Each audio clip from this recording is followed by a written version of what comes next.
start us out? Yeah. Okay. So, just building off what you just said there. So, how many trucks have gotten in today?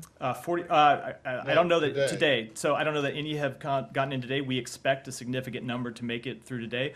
Over the last few days, we've seen deliveries go in as late as midnight. So we still do expect a significant number to go in today. But as of, I don't know, half an hour last I checked, they hadn't yet moved. Okay. So, over the course of the last 2 or 3 days, you're saying 150 have gotten in? No, since Rafah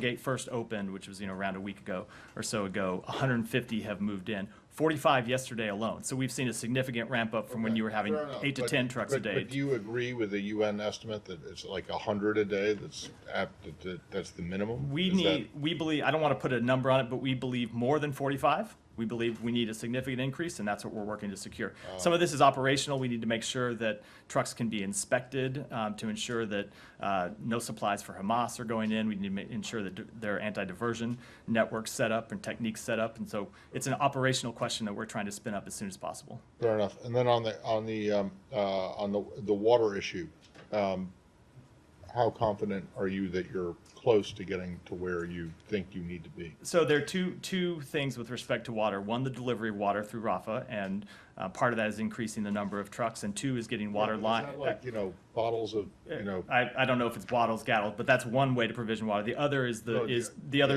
to make sure the water lines into Gaza are turned back on. We've had one turned on already.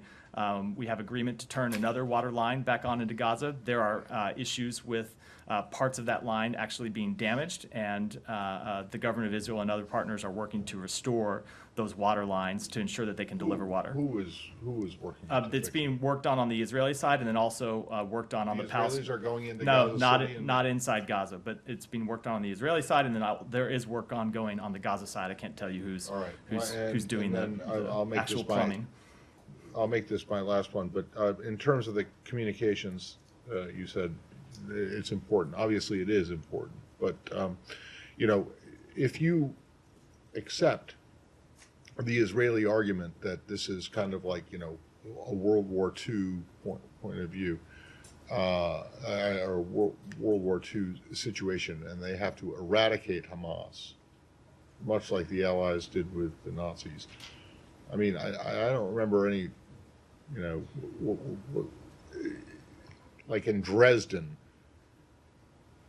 was the U.S. working to restore communications so that when you restore communications in Gaza, and I understand why it's important, but I'm just wondering if this runs counter to what the Israelis tell you their objective is. So I would say it's a different situation, obviously, in Dresden. Well, obviously it is. But here I do want to. It's a fair question. I want to answer. That if you restore comms for WFP and and the Norwegian refugee people, and don't you also restore communications to Hamas? So I'm not going to speak to Hamas's operational communications. I think they have ways of communicating other than just access to regular phone lines and the internet. We've seen them use walkie-talkies that they used in their incursions into Israel, their terrorist attacks on October 7th.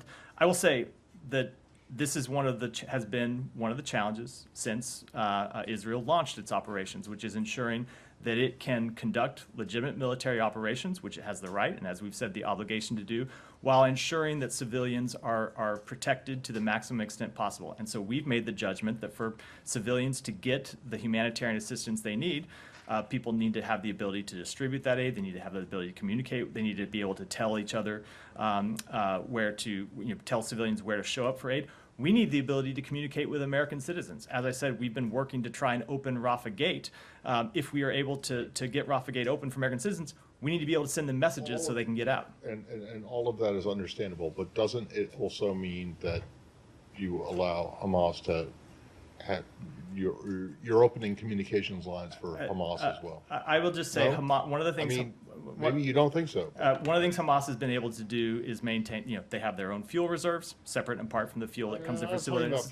They have their own, what I'm saying is they have their own ability to communicate that we think they... So you don't think that when the comms got shut down over the weekend, that that affected Hamas's I just ability. can't offer Then assessment. how are you offering an I can't. assessment What I'm now? saying, but I can't offer an assessment of the military impact of that decision. I can say we thought it was important for civilian purposes that communications be restored. Thank you. Sean, go ahead. Communications part. I mean, from monitors, they said it's being restored. I mean, how confident are you that it's going to be a full restoration of internet access and not just piecemeal? I would say that always in an ongoing military situation, when you have military operations being conducted, when there are communications infrastructure, obviously keeping it maintained will be a concern, will be a process, but it's something that we're working to do. And could you say a little bit just more in terms of how this was conveyed to the Israelis? Was it through this department? Was it how was it conveyed? And is there any sort of assurance that that internet access is going to be preserved going forward? I don't want to speak to the exact communications other than to say that we have maintained extensive conversations with the Israeli government from day one, both from the White House, the State Department, the Defense Department, and I won't speak to it further than that. And